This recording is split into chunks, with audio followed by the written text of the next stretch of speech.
ವೀಕ್ಷಕರೇ, ಮಹಾರಾಷ್ಟ್ರದ ಹಳ್ಳಿಯೊಂದರಲ್ಲಿ ನಡೆದಂತ ಈ ಒಂದು ಭಯಾನಕ ಪ್ರಕರಣ ಒಂದೇ ರಾತ್ರಿಯಲ್ಲಿ ಅಲ್ಲಿಯ 50ಕ್ಕೂ ಹೆಚ್ಚಿನ ಪೊಲೀಸರ ನಿದ್ದೆಗೆಡಿಸಿತ್ತು. ಇಲ್ಲಿ ಈ ಕೇಸನ್ನು ಸಾಧ್ಯವಾದಷ್ಟು ಬೇಗ ಸಾಲ್ವ್ ಮಾಡೋದಕ್ಕೆ ಆ ಊರ ಜನರೇ ಪೊಲೀಸರ ಸಹಾಯಕ್ಕೆ ಮುಂದಾಗಿದ್ರು. ಈ ಒಂದು ಕೇಸ್ ಬಗೆಹರಿಯುವವರೆಗೂ ಆ ಗ್ರಾಮದ ಯಾರೊಬ್ಬರು ಕೂಡ ತಮ್ಮ ಮನೆಯ ಮಕ್ಕಳನ್ನ ಒಬ್ಬರನ್ನು ಕೂಡ ಹೊರಗೆ ಬಿಡೋದಕ್ಕೆ ಸಿದ್ಧ ಇರಲಿಲ್ಲ. ಇಲ್ಲಿಯ ಕಾಡೊಂದರಲ್ಲಿ ಬಾಲಕನೊಬ್ಬನನ್ನ ಕತ್ತರಿಸಲ್ಪಟ್ಟಂತ ಕಾಲು ಅನಾಥವಾಗಿ ಎಸೆಯಲ್ಪಟ್ಟಿತ್ತು. ಇದು ಗ್ರಾಮಸ್ಥರಲ್ಲಿ ನಿಲ್ಲದ ಭೀತಿಯನ್ನ ಉಂಟುಮಾಡಿತ್ತು. ಮಂಗೇಶ್ ಪಾಟೀಲ್ ಕೇಸ್ ಅಂತಾನೆ ಗುರುತಿಸಿಕೊಂಡಿದ್ದಂತ ಈ ಒಂದು ವಿಲಕ್ಷಣವಾದಂತ ಕೇಸಿನ ಬಗ್ಗೆ ಇವತ್ತಿನ ಈ ಒಂದು ವಿಡಿಯೋದಲ್ಲಿ ವಿಸ್ತಾರವಾಗಿ ಚರ್ಚೆ ಮಾಡೋಣ ಬನ್ನಿ ವೀಕ್ಷಕರೇ.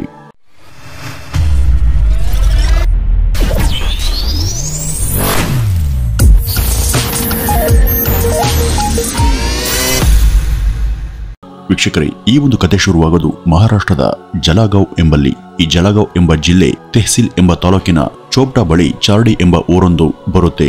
ಇಲ್ಲಿ ಒಬ್ಬ ವ್ಯಕ್ತಿ ತನ್ನ ಪುಟ್ಟ ಪರಿವಾರದೊಂದಿಗೆ ವಾಸ ಮಾಡ್ತಿದ್ದ. ಅವನ ಹೆಸರು ದರ್ಗು ಪಾಟೀಲ್. ಇವನ ಪತ್ನಿ ಹೆಸರು ಗಂಗೂಬಾಯಿ ಪಾಟೀಲ್.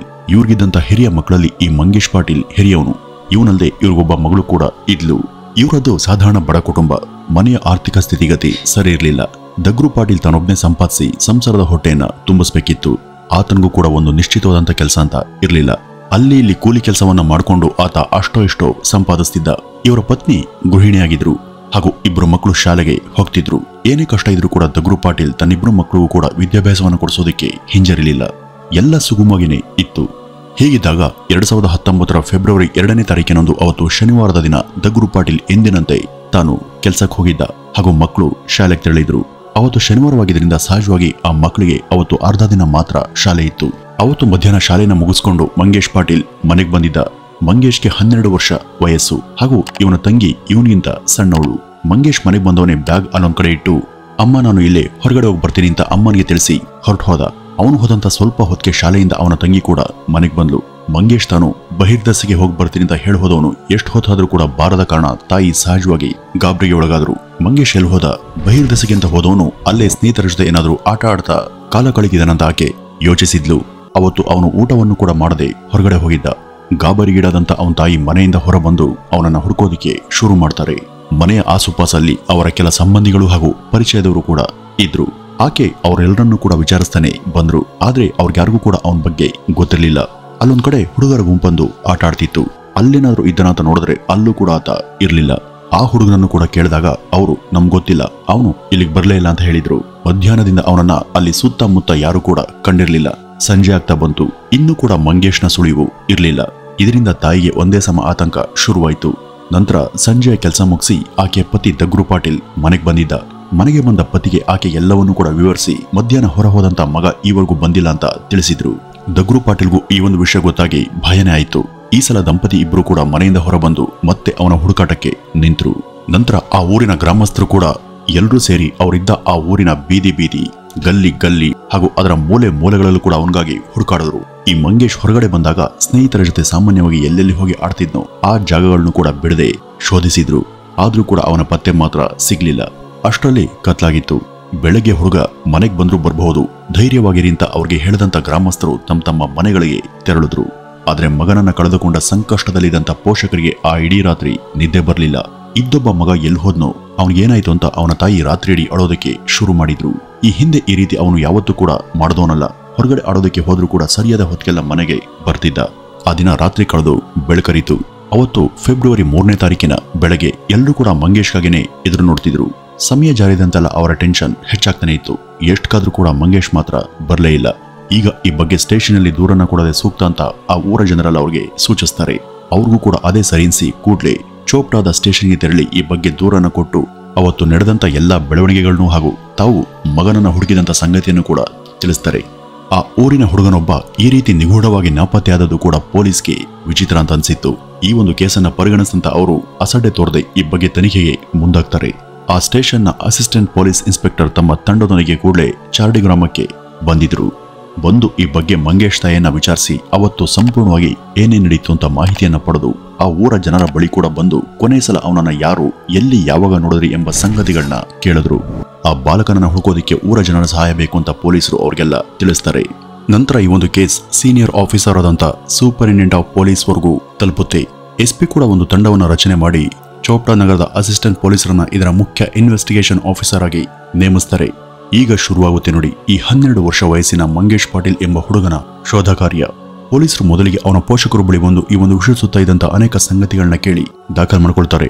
ಅವತ್ತು ಏನಾಯ್ತು, ಅವನು ಎಲ್ಲಿಗೆ ಹೋಗ್ತೀನಿ ಅಂತ ತಿಳಿಸಿ ಹೊರಗಡೆ ಹೋದ, ಅವನ ಸ್ನೇಹಿತರು ಯಾರ್ಯಾರು, ಸಾಮಾನ್ಯವಾಗಿ ಅವನು ಆಡೋದಕ್ಕೆ ಹೋಗುವಂತ ಜಾಗಗಳು ಯಾವುವು, ನಿಮ್ಗೆ ಇಲ್ಲಿ ಯಾರಾದರೂ ಶತ್ರುಗಳು ಇದ್ದಾರಾ, ಯಾರೊಂದಿಗಾದ್ರೂ ಇತ್ತೀಚೆಗೆ ಜಮೀನು ಭೂಮಿಯ ವಿಷಯವಾಗಿ ಅಥವಾ ಯಾವುದಾದ್ರೂ ಆಸ್ತಿ ತಕರಾರಾಗಿ ಜಗಳ ಆಗಿದುಂಟಾ, ಯಾರಾದ್ರೂ ಯಾವ ವಿಷಯಕ್ಕಾಗಿ ನಿಮ್ಗೆ ಧಮಕಿಯನ್ನು ಹಾಕಿದ್ರ, ನಿಮ್ಗೆ ಯಾರ ಮೇಲಾದ್ರೂ ಅನುಮಾನ ಇದೆಯಾ ಅಂತ ಮುಂತಾಗಿ ಪೂರಕ ಸಂಗತಿಗಳ ಬಗ್ಗೆ ಕೇಳಿದ್ರು. ಇದ್ಯಾವುದಕ್ಕೂ ಕೂಡ ದಗರು ಪಾಟೀಲ್ ಇಲ್ಲ ಅಂತಾನೆ ನಿರಾಕರಿಸಿದ್ರು. ತನಗೆ ಹೇಳಿಕೊಳ್ಳುವ ಆಸ್ತಿ ಕೂಡ ಇಲ್ಲ, ನನ್ನ ಗಳಿಗೆ ಕೂಡ ಅತ್ಯಲ್ಪ, ಅದರಿಂದ ಅಂದಿನ ಆಹಾರವನ್ನಷ್ಟೇ ನಾನು ತರಬಹುದು. ಹೀಗಿದ್ದಾಗ ತನ್ನಂತವನಿಗೆ ಶತ್ರುಗಳಾದರೂ ಇರೋದಕ್ಕೆ ಹೇಗೆ ಸಾಧ್ಯ ಅಂತ ಅವ್ರಿಗೆ ತಿಳಿಸಿದ್ದ.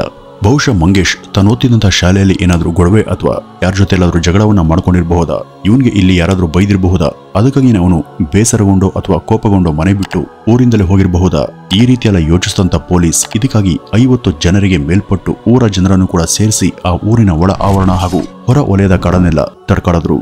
ಆದ್ರೂ ಕೂಡ ಏನು ಸಿಗ್ಲಿಲ್ಲ. ಇವನನ್ನ ಯಾರಾದ್ರೂ ಹಣಕ್ಕಾಗಿ ಅಪಹರಿಸಿರ್ಬೋದಂತ ಅನ್ಕೊಂಡ್ರು ಕೂಡ ಅಷ್ಟು ಹಣ ಅವ್ರ ಬಳಿ ಇಲ್ದಿದ್ದಾಗ ಈ ರೀತಿ ಯಾರ್ತಾನೆ ಮಾಡೋದಕ್ಕೆ ಸಾಧ್ಯ ಅಂತ ಪೊಲೀಸರು ತರ್ಕಿಸಿದ್ರು. ಇದೇ ರೀತಿ 2-3 ದಿನಗಳೇ ಕಳೆದು ಹೋದವು. ಆದ್ರೂ ಕೂಡ ಮಂಗೇಶ್ನ ಸುಳಿವು ಇಲ್ಲ. ಅವನ ತಂದೆ ತಾಯಿಯಂತೂ ಜರ್ಜರಿತರಾಗಿ ಹೋಗಿದ್ರು. ಅವನ ತಾಯಿ ಗಂಗೂಬಾಯಿ ಊಟವನ್ನೆಲ್ಲ ಬಿಟ್ಟು ಒಂದೇ ಸಮ ಅಳ್ತಾ ಮಗನಿಗಾಗಿ ಕಾದು ಕುಳಿತಿದ್ರು. ಅನ್ನಾಹಾರ ಹಾಗೂ ನಿದ್ರೆ ಇರದಂತ ಅವರು ವೀಕ್ ಆಗಿದ್ರು. ಆ ಊರಿನ ಪಂಚಾಯಿತಿ ಕೂಡ ಈ ಹುಡುಗನನ್ನ ಹುಡುಕೋದಿಕ್ಕೆ ಪೊಲೀಸರಿಗೆ ಎಲ್ಲ ವಿಧದಲ್ಲೂ ಕೂಡ ಸಹಕರಿಸಿತು. ಈ ಬಾಲಕನನ್ನ ಹುಡುಕುವಂತೆ ಮೇಲಧಿಕಾರಿಗಳಿಂದ ತೀವ್ರ ಒತ್ತಡ ಕೂಡ ಇತ್ತು. ಪೊಲೀಸರು ಅನೇಕ ಜನ ಇನ್ಫಾರ್ಮರ್ಗಳಿಗೂ ಕೂಡ ಕೆಲಸವನ್ನ ಕೊಟ್ಟು ಹುಡುಗನನ್ನ ಎಲ್ಲ ಕಡೆ ಹುಡುಕೋದಿಕ್ಕೆ ಸೂಚಿಸಿದ್ರು. ಅವನು ಫೆಬ್ರವರಿ 2ನೇ ತಾರೀಕು ನಾಪತ್ತೆಯಾಗಿದ್ದ. ಈಗ ಫೆಬ್ರವರಿ 5ನೇ ತಾರೀಕು ಬಂದಿತ್ತು. ಅವತ್ತು ಮಂಗಳವಾರ ದಿನ ಯಾರೋ ಒಬ್ಬ ಇನ್ಫಾರ್ಮರ್ ಪೊಲೀಸರಿಗೆ ಕರೆ ಮಾಡಿ ಒಂದು ವಿಷಯವನ್ನ ತಿಳಿಸಿದ್ದ. ಇಲ್ಲಿಯ ಕಾಡಿನ ಸ್ಥಳವೊಂದರಲ್ಲಿ ಯಾರೊಂದು ಕತ್ತರಿಸಲ್ಪಟ್ಟಂತ ಕಾಲೊಂದು ಬಿದ್ದಿದೆ ಅಂತ ಆತ ತಿಳಿಸಿದ್ದ. ಆ ಕಾಲು ಸಿಕ್ಕ ಸ್ಥಳ ಮಂಗೇಶ್ ಇದ್ದ ಮನೆಯಿಂದ ಸುಮಾರು ಅರ್ಧ ಕಿಲೋಮೀಟರ್ ಮಾತ್ರನೇ ದೂರ ಇತ್ತು. ಈ ಒಂದು ವಿಚಿತ್ರವಾದಂತ ಸುದ್ದಿ ಬಂದ ತಕ್ಷಣ ಪೊಲೀಸ್ ಅಲ್ಲಿಗೆ ದೌಡಾಯಿಸಿದ್ರು. ಅಲ್ಲಿ ಬಂದು ಆ ಕಾಲನ ವಶಕ್ಕೆ ಪಡೆದಂತ ಅವರು ಅದನ್ನ ಫೋರೆನ್ಸಿಕ್ ಲ್ಯಾಬ್ ಪರೀಕ್ಷೆಗೆ ಕಳುಹಿಸ್ತಾರೆ. ಪರೀಕ್ಷೆಯಲ್ಲಿ ಇದು 10 ರಿಂದ 12 ವರ್ಷ ವಯಸ್ಸಿನ ಯಾವುದೋ ಬಾಲಕನದು ಎಂಬ ಸಂಗತಿ ಹೊರಬರುತ್ತೆ. ಈ ಒಂದು ಕಾಲು ಬಹುಮಟ್ಟಿಗೆ ಕಳೆದು ಹೋದಂತ ಮಂಗೇಶ್ನದೇ ಇರಬಹುದು ಅಂತ ಪೊಲೀಸರು ಅನುಮಾನ ಪಟ್ರು. ಅವರು ಹಾಗೆ ಅನುಮಾನಿಸೋದಕ್ಕೆ ಅಲ್ಲಿ ಸಾಕಷ್ಟು ಪೂರಕವಾದಂತ ವಿಷಯಗಳು ಮತ್ತು ಸಾಕ್ಷಿಗಳು ಕೂಡ ಇದ್ವು. ಮುಖ್ಯವಾಗಿ ಈ ಕಾಲು ದಗರು ಪಾಟೀಲ್ರ ಮನೆಯಿಂದ ಕೇವಲ ಅರ್ಧ ಕಿಲೋಮೀಟರ್ ದೂರದಲ್ಲಿ ಪತ್ತೆಯಾಗಿತ್ತು. ಈ ಕಾಲು ಯಾರದ್ದು ಹಾಗೂ ಇದು ಎಲ್ಲಿಂದ ಇಲ್ಲಿಗೆ ಬಂದಿರಬಹುದು ಅಂತ ಪತ್ತೆ ಹಚ್ಚುವ ಸಲುವಾಗಿ ಪೊಲೀಸರು ಪೊಲೀಸ್ ಡಾಗ್ಗಳನ್ನು ಕೂಡ ಬಳಸ್ಕೊಂಡ್ರು.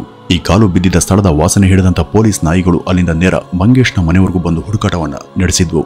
ಅಂದ್ರೆ ಈ ಕಾಲು ಅವನದ್ದೇ ಹಾಗೂ ಅವನು ಅಲ್ಲಿಗೆ ಹೋಗಿರೋದು ಇದು ಮನೆಯಿಂದ ಎಂಬ ಸಂಗತಿಯ ನಾವು ಬಯಲ್ ಮಾಡಿದ್ವು. ಅಂದ್ರೆ ಅವತ್ತು ಹೊರಗಡೆ ಹೋಗ್ತೀನಿ ಅಂತ ಹೇಳಿ ಹೊರಟಂತ ಮಂಗೇಶ್ ಯಾವುದಾದ್ರೂ ಕಾಡು ಪ್ರಾಣಿಗೆ ಆಹಾರ ಆಗಿರಬಹುದಾ, ಯಾವುದಾದ್ರೂ ಮಾಂಸಾಹಾರಿ ಪ್ರಾಣಿ ಅವನ ಮೇಲೆ ಅವತ್ತು ಹಲ್ಲೆ ನಡೆಸಿರಬಹುದಾ ಎಂಬುದು ಈಗ ಪೊಲೀಸರ ಹೊಸ ಅನುಮಾನ ಆಗಿತ್ತು. ಹಾಗೂ ಈ ಕಾಲು ಅವ್ರಿಗೆ ಸಿಕ್ಕಿದ್ದು 5ನೇ ತಾರೀಕು. ಇದರ ಹಿಂದಿನ ದಿನವಾದಂತ ಫೆಬ್ರವರಿ 4ನೇ ತಾರೀಕು ಅಮಾವಾಸ್ಯೆ ದಿನ ಆಗಿತ್ತು. ಆ ದಿನವನ್ನ ಬಹಳ ಪವಿತ್ರ ಹಾಗೂ ಮುಖ್ಯ ದಿವಸ ಅಂತ ಅಲ್ಲೆಲ್ಲ ಭಾವಿಸಲಾಗುತ್ತೆ. ಅದಲ್ಲದೆ ಆ ದಿನದಂದು ಬ್ಲಾಕ್ ಮ್ಯಾಜಿಕ್ ಅಥವಾ ಮಾಟಮಂತ್ರವನ್ನು ಕೂಡ ಮಾಡೋದಕ್ಕೆ ಜನ ಮುಂದಾಗ್ತಾರೆ. ಅವತ್ತು ನಿಧಿ ಮತ್ತು ಮುಂತಾದ ಸಂಗತಿಗಳಿಗಾಗಿ ಪ್ರಾಣಿ ಹಾಗೂ ಕೆಲವು ಸಲ ನರಬಲಿ ಕೂಡ ಅಲ್ಲಿ ನಡೆಯುತ್ತೆ. ಒಂದ್ ವೇಳೆ ಯಾರದ್ದೋ ಸ್ವಾರ್ಥದ ಸಂಚಿಗೆ ಮಂಗೇಶ್ ಈ ರೀತಿ ಬಲಿಯಾಗಿರಬಹುದೇ, ಈ ರೀತಿಯಾಗಿ ಕೂಡ ಯೋಚಿಸದೆ ವಿಧಿ ಇರಲಿಲ್ಲ. ಇಂಥ ಗ್ರಾಮಗಳಲ್ಲಿ ಇವತ್ತಿಗೂ ಕೂಡ ನಿಧಿ ಮುಂತಾದ ಸಂಗತಿಗಳಿಗಾಗಿ ನರಬಲಿ ರೂಢಿಯಲ್ಲಿರೋದು ವಾಸ್ತವದ ಸಂಗತಿ. ಇದನ್ನೇ ಆ ಊರ ಜನ ಪೊಲೀಸರಿಗೂ ತಿಳಿಸಿದ್ರು. ಇದನ್ನು ಕೂಡ ಪರಿಗಣಿಸಿದಂತ ಪೊಲೀಸ್ ಆ ಊರು ಹಾಗೂ ಅದರ ಸುತ್ತಮುತ್ತ ಯಾರಾದರೂ ಮಾಟ ಮಂತ್ರ ನರಬಲಿ ಪ್ರಾಣಬಲಿಯನ್ನ ಮಾಡೋರಿದ್ದಾರೋ ಅವರೆಲ್ಲರನ್ನೂ ಕೂಡ ತಕ್ಷಣ ಕರೆಸಿ ಈ ಬಗ್ಗೆ ವಿಚಾರಣೆ ಮಾಡಿದ್ರು. ಆ ಊರಲ್ಲಿ ಅವತ್ತು ಯಾರು ಕೂಡ ಯಾವ ವಿಧದಲ್ಲೂ ಯಾವುದೇ ನರಬಲಿ ಕೊಟ್ಟಿದ್ದರ ಬಗ್ಗೆ ಯಾವುದೇ ಮಾಹಿತಿ ಸಿಗ್ಲಿಲ್ಲ. ಹೀಗಿರುವಾಗ ದಿನ ಉರುಳಿ ಫೆಬ್ರವರಿ 13ನೇ ತಾರೀಕು ಬರುತ್ತೆ. ಆ ದಿನ ಅಲ್ಲಿದ್ದ ದಿನೇಶ್ ಜ್ಯುವೆಲರಿ ಎಂಬ ಶಾಪ್ನ ಬಳಿ ಇಟ್ಟಿದ್ದಂತ ಸಿಸಿಟಿವಿಯಲ್ಲಿ ವಿಚಿತ್ರವಾದಂತ ದೃಶ್ಯವೊಂದು ಲಭ್ಯ ಆಗಿ ಎಲ್ಲರೂ ಕೂಡ ಅನುಮಾನ ಪಡುವಂತೆ ಮಾಡಿತ್ತು. ಆ ದೃಶ್ಯದಲ್ಲಿ ಫೆಬ್ರವರಿ 2ನೇ ತಾರೀಕಿನ ಮಧ್ಯಾಹ್ನ ಸುಮಾರು 2 ರಿಂದ 3 ಸಮಯದ ನಡುವೆ ಯಾವುದೋ ವಯಸ್ಸಾದ ವ್ಯಕ್ತಿಯೊಬ್ಬ ಒಂದು ದೊಡ್ಡ ಬ್ಯಾಗ್ ಅನ್ನು ಹೊತ್ತು ಕಾಡಿನ ಕಡೆಗೆ ನಡೆದು ಹೋಗ್ತಾ ಇದ್ದದ್ದು ಅಲ್ಲಿ ಸೆರೆಯಾಗಿತ್ತು. ಆ ವ್ಯಕ್ತಿ ನೋಡೋದಕ್ಕೆ ಚಿಂದಿ ಆಯುವನ ಹಾಗೆ ಇದ್ದ. ಅಂತವರ ಹೆಗಲ ಮೇಲೆ ರದ್ದಿ ಚೀಲ ಇರೋದು ಸಾಮಾನ್ಯದ ಸಂಗತಿ ಆದ್ರೂ ಕೂಡ ಇಲ್ಲಿ ಆ ವ್ಯಕ್ತಿ ಹೊತ್ತಿದ್ದ ಚೀಲ ಅಸಹಜ ರೀತಿಯಲ್ಲಿ ನೋಡೋರು ಕೂಡ ಅನುಮಾನ ಪಡುವ ಹಾಗೆ ದೊಡ್ಡ ಆಕಾರದಲ್ಲಿ ಇತ್ತು. ಅದರಲ್ಲಿ ಆತ ಏನನ್ನ ಹೊತ್ತು ಸಾಕ್ತಿರಬಹುದು, ಎಲ್ಲಿಗೆ ಹೋಗ್ತಿರಬಹುದು, ಇಷ್ಟಕ್ಕೂ ಈತ ಯಾರು, ಆ ಚೀಲದಲ್ಲಿ ಆತ ಮಂಗೇಶ್ನನ್ನ ಏನಾದ್ರೂ ಅಡಗಿಸಿಟ್ಕೊಂಡಿದ್ನ, ಈ ರೀತಿ ಪೊಲೀಸ್ ನಾನಾ ವಿಧದಲ್ಲಿ ಯೋಚಿಸಿದ್ರು. ಆ ಒಂದು ವಿಡಿಯೋದಲ್ಲಿ ಅವನ ಮುಖ ಅಸ್ಪಷ್ಟವಾಗಿತ್ತು. ನಂತರ ಚಿತ್ರಕಾರನ ಕರೆಸಿ ಅವನ ಮುಖವನ್ನ ಡೀಟೇಲ್ ಆಗಿ ಬರೆದುಕೊಡುವಂತೆ ಕೇಳಿಕೊಂಡ್ರು. ಆತ ಬರೆದುಕೊಟ್ಟ ಅವನ ಚಿತ್ರವನ್ನ ಎನ್ಲಾರ್ಜ್ ಮಾಡಿಸಿ ಇವನನ್ನ ಹುಡುಕೊಟ್ಟವ್ರಿಗೆ ಸೂಕ್ತ ಬಹುಮಾನ ಕೊಡ್ತೀವಿ ಅಂತ ಘೋಷಣೆ ಮಾಡಿದ್ರು. ಈ ಮಧ್ಯ ಈ ಹಿಂದೆ ಆ ಹುಡುಗನ ಕಾಲು ಸಿಕ್ಕಂತ ಸ್ಥಳಕ್ಕಿಂತ ಕೊಂಚ ದೂರದಲ್ಲಿ ಆ ದೇಹದ ಇತರೆ ತುಂಡರಿಸಲ್ಪಟ್ಟಂತ ಭಾಗಗಳು ಕೂಡ ಸಿಕ್ಕಿದ್ವು ಹಾಗೂ ಅವತ್ತು ಆತ ಧರಿಸಿದ್ದ ಬಟ್ಟೆ ಚೂರು ಕೂಡ ಸಿಕ್ತು. ಆದ್ರೆ ಎಷ್ಟೇ ಹುಡುಕಿದ್ರೂ ಕೂಡ ಅವನ ತಲೆ ಮಾತ್ರ ಸಿಗ್ಲಿಲ್ಲ. ಈ ಸಲ ಅಲ್ಲಿ ಸಿಕ್ಕ ಬಟ್ಟೆ ಹಾಗೂ ಇತ್ಯಾದಿಗಳನ್ನ ಕಲೆ ಹಾಕಿ ಆತನ ಮನೆಯವರಿಗೆ ತೋರಿಸಿದಾಗ ಆತನ ತಾಯಿ ಗಂಗೂಬಾಯಿ ಇವು ತನ್ನ ಮಗನವೇ ಅಂತ ಒಪ್ಕೊಂಡು ಕಣ್ಣೀರನ್ನ ಹಾಕಿದ್ರು. ಈ ಬಾಲಕನನ್ನ ಇಷ್ಟು ನಿರ್ದಯವಾಗಿ ಕೊಂದವರು ಅದನ್ನೆಂಥ ಕ್ರೂರಿಗಳು ಇರಬೇಕು. ತಮ್ಮ ಯಾವುದೋ ಸ್ವಾರ್ಥಕ್ಕಾಗಿ ಈ ಮುಗ್ಧ ಎಳೆ ಬಾಲಕನನ್ನ ಈ ರೀತಿ ಕತ್ತರಿಸಿ ಹಾಕ್ತವರು ಖಂಡಿತ ಮನುಷ್ಯರಂತೂ ಆಗಿರೋದಕ್ಕೆ ಸಾಧ್ಯ ಇಲ್ಲ ಅಂತ ಜನ ಹಾಗೂ ಪೊಲೀಸ್ ಭಾವಿಸಿದ್ರು. ಈ ಪೊಲೀಸ್ ಶ್ವಾನಗಳನ್ನ ಕರೆಸಿದಾಗ ಅವು ಈ ಸಲವೂ ಕೂಡ ಆ ಸಾಕ್ಷಿಗಳ ಸಿಕ್ಕ ಸ್ಥಳದಿಂದ ಸೀದಾ ಮಂಗೇಶ್ನ ಮನೆಗೆ ಬಂದು ಹುಡುಕಾಡಿದ್ವು. ಪೊಲೀಸರು ಈ ನಾಯಿಗಳು ಪದೇ ಪದೇ ಅವರ ಮನೆಗೆ ವಾಪಸ್ ಬರ್ತಾ ಇದನ್ನ ನೋಡಿ ಅಚ್ಚರಿಯಾಯಿತು. ಅವು ಈ ಹತ್ಯೆಗೆ ಸಂಬಂಧಪಟ್ಟಂತ ಹಂತಕ ಅಥವಾ ಅಪರಾಧಿ ಈ ಮನೆಯ ಬಳಿ ಇದ್ದಾರೇನೋ ಎಂಬಂತೆ ಸೂಚಿಸ್ತಾ ಇದ್ವು. ಇದು ಕೂಡ ಪೊಲೀಸರ ಅನುಮಾನವನ್ನ ಬಲಪಡಿಸಿತ್ತು. ಒಂದ್ ವೇಳೆ ಹಂತಕ ಈ ಮನೆಯಲ್ಲಿ ಅವಿತಿದ್ದಾನ ಅಥವಾ ಈ ಮನೆಗೆ ಸೇರಿದವನೇ ಇರಬಹುದಂತ ಅವರು ಚಿಂತಿಸಿದ್ರು. ಈಗ ಅವರು ಈ ಬಗ್ಗೆ ಅವನ ಪೋಷಕರನ್ನ ವಿಚಾರಿಸುವ ಬದಲು ಅವ್ರ ಬಗ್ಗೆ ಆ ಊರಿನ ಜನರ ಬಳಿ ಹೆಚ್ಚು ಮಾಹಿತಿಯನ್ನು ಕಲೆ ಹಾಕೋದಕ್ಕೆ ಶುರು ಮಾಡಿದ್ರು. ಕೆಲವರನ್ನ ವಿಚಾರಿಸಿದಾಗ ಅವ್ರಿಗೆ ಸಂಚಲಾತ್ಮಕ ವಿಷಯವೊಂದು ಗೊತ್ತಾಗುತ್ತೆ. ಅದೇನಂದ್ರೆ ಕಳೆದ 5-6 ತಿಂಗಳಿಂದ ಅನಾಮಿಕ ವ್ಯಕ್ತಿಯೊಬ್ಬ ಈ ಮನೆಗೆ ಗಂಗೂಬಾಯಿಯನ್ನ ಕಾಣೋದಕ್ಕೆ ಬರ್ತಿದ್ದ. ಅವನು ಇತ್ತೀಚೆಗಂತೂ ತುಸು ಜಾಸ್ತಿನೇ ಇಲ್ಲಿಗೆ ಬರ್ತಿದ್ದ. ಇವರು ದಗ್ರು ಪಾಟೀಲ್ ಕೆಲಸಕ್ಕೆ ಹೋದಾಗ, ಮಕ್ಕಳು ಶಾಲೆಗೆ ಹೋದಾಗ ಹಾಗೂ ಗಂಗೂಬಾಯಿ ಒಬ್ಬಳೆ ಮನೆಯಲ್ಲಿದ್ದಾಗ ಹೆಚ್ಚು ಅವ್ರ ಮನೆಗೆ ಬರ್ತಾ ಇದ್ದ ಎಂಬ ಸುದ್ದಿಯನ್ನ ಕೆಲವರು ತಿಳಿಸಿದ್ರು. ಈ ವ್ಯಕ್ತಿ ಯಾರು? ಇವನೇನಾದ್ರೂ ಗಂಗೂಬಾಯಿ ಜೊತೆ ಅಕ್ರಮ ಸಂಬಂಧ ಇಟ್ಕೊಂಡಿರಬಹುದಂತ ಪೊಲೀಸರು ಗೆಸ್ ಮಾಡಿದ್ರು. ನಂತರ ಅವನ ವಿಳಾಸವನ್ನ ಪತ್ತೆ ಮಾಡಿ ಅವನನ್ನ ಪತ್ತೆ ಹಚ್ಚಿ ಕರೆತಂದು ಠಾಣೆಯಲ್ಲಿ ವಿಚಾರಣೆ ಮಾಡಿದಾಗ ಅವನ ಹೆಸರು ಸಮಾಧಾನ್ ಪಾಟೀಲ್ ಎಂಬುದು ಗೊತ್ತಾಗುತ್ತೆ. ಅವನು ಸಂಬಂಧದಲ್ಲಿ ಈ ದಗ್ರು ಪಾಟೀಲ್ನ ಸೋದರ ಅಳಿಯನೇ ಆಗಿದ್ದ ಹಾಗೂ ಗಂಗೂಬಾಯಿ ಅವನ ಅತ್ತೆಯಾಗಿದ್ಲು. ಅವನು ಆಗಾಗ ದಗ್ರು ಪಾಟೀಲ್ನ ಸ್ವಲ್ಪ ಜಮೀನನ್ನ ನೋಡ್ಕೊಳ್ಳೋ ನೆವದಲ್ಲಿ ಮನೆಗೆ ಬರ್ತಿದ್ದ. ಹೀಗಿರುವಾಗ ಅವನಿಗೂ ಗಂಗೂಬಾಯಿಗೂ ಪೊಲೀಸರು ಗೆಸ್ ಮಾಡದಂತ ರೀತಿ ಸ್ನೇಹ ಸಲಿಗೆ ಉಂಟಾಗಿ ಅನೈತಿಕ ನಂಟು ಬೆಳೆದಿತ್ತು. ಹಾಗಾದ್ರೆ ನೀನು ಮಂಗೇಶ್ನನ್ನ ಏನ್ ಮಾಡಿದೆ, ಈ ಬಗ್ಗೆ ನಿನಗೆ ಏನ್ ಗೊತ್ತು ಅಂತ ತಿಳಿಸು ಅಂತ ಹೇಳಿದಾಗ ಹೆದರಿ ಕಂಗಾಲಾದಂತ ಸಮಾಧಾನ್ ಪಾಟೀಲ್ ಈ ಬಗ್ಗೆ ತನಗೇನು ಗೊತ್ತಿಲ್ಲ, ಇದಕ್ಕೆಲ್ಲ ನನ್ನ ಇನ್ನೊಬ್ಬ ಗೆಳೆಯನಾದಂತ ರಾಜೇಂದ್ರ ಪಾಟೀಲ್ ಎಂಬುವನೇ ಕಾರಣ, ಅವನನ್ನ ಕರೆಸಿದ್ರೆ ನಿಮ್ಗೆ ಇಡೀ ಘಟನೆ ಗೊತ್ತಾಗುತ್ತೆ ಅಂತ ಹೇಳಿದ್ದ. ಸರಿ ಅಂತ ಆ ರಾಜೇಂದ್ರ ಪಾಟೀಲ್ನನ್ನು ಕೂಡ ಬಂಧಿಸಿ ಕರೆತಂದು ಏನಾಯ್ತು ಅಂತ ಕೇಳಿದಾಗ ಆ ವಿಚಿತ್ರ ಹಾಗೂ ಭಯ ಖಚಿತವಾದಂತ ಈ ಒಂದು ಕೇಸ್ನ ವಿಲಕ್ಷಣ ಹಿನ್ನೆಲೆ ಗೊತ್ತಾಗುತ್ತೆ. ಅವನು ಹೇಳಿದಂತ ವಿವರವನ್ನ ಕೇಳಿ ಪೊಲೀಸರೇ ಒಂದು ಕ್ಷಣ ಬೆಚ್ಚಿ ಬಿದ್ದಿದ್ರು. ಅವನ ಪ್ರಕಾರ ಅವನು ಸಮಾಧಾನ್ ಪಾಟೀಲ್ನಿಂದ ಗಂಗೂಬಾಯಿಗೆ ಪರಿಚಯ ಆಗಿದ್ದ. ಅವನ ಪರಿಚಯದ ಬಳಿಕ ಗಂಗೂಬಾಯಿ ಅವನ ಜೊತೆನೂ ಕೂಡ ಗುಟ್ಟಾಗಿ ಅಕ್ರಮ ವ್ಯವಹಾರನ್ನ ಇಟ್ಕೊಂಡಿದ್ಲು. ಅಂದ್ರೆ ಇಲ್ಲಿ ಆಕೆಗೆ ಪತಿ ಇದ್ರೂ ಕೂಡ ಒಟ್ಟೊಟ್ಟಿಗೆ ಇಬ್ಬರ ಜೊತೆ ಅಫೇರ್ ಅನ್ನ ಮುಂದುವರಿಸಿದ್ಲು. ಹೀಗೇನೆ ಅವತ್ತು ಫೆಬ್ರವರಿ 2ನೇ ತಾರೀಕಿನಂದು ರಾಜೇಂದ್ರ ಪಾಟೀಲ್ ಗಂಗೂಬಾಯಿಯ ಮನೆಗೆ ಬಂದಿದ್ದ. ಅವತ್ತು ದಗ್ರು ಮನೆಯಲ್ಲಿರಲಿಲ್ಲ, ಇನ್ನು ಮಕ್ಕಳು ಕೂಡ ಶಾಲೆಗೆ ಹೋಗಿದ್ರು. ಹೇಗೋ ಅವರು 2 ಗಂಟೆವರೆಗೂ ಮನೆಗೆ ಬರಲ್ಲ ಅಂತ ಭಾವಿಸಂತ ಅವನು ಅವ್ರ ಜೊತೆಯಲ್ಲಿ ಏಕಾಂತದಲ್ಲಿ ಇರೋದಕ್ಕೆ ಬಂದಿದ್ದ. ಆದ್ರೆ ಅವತ್ತು ಮಗ ಮಂಗೇಶ್ ಪಾಟೀಲ್ ಎಂದಿಗಿಂತ ಸ್ವಲ್ಪ ಬೇಗನೆ ಮನೆಗೆ ಬಂದಿದ್ದ. ಬಂದವನೇ ಆ ಮನೆಯಲ್ಲಿ ತನ್ನ ತಾಯಿಯನ್ನ ಈ ರಾಜೇಂದ್ರನ ಜೊತೆ ಯಾವ ಸ್ಥಿತಿಯಲ್ಲಿ ನೋಡಬಾರ್ದಿತ್ತೋ ಆ ಒಂದು ಸ್ಥಿತಿಯಲ್ಲಿ ನೋಡಿದ್ದ. ಅವತ್ತು ಗಂಗೂಬಾಯಿ ಮನೆಯ ಬಾಗಿಲನ್ನ ಹಾಕೊಳ್ಳೋದನ್ನ ಮರ್ತಿದ್ಲು.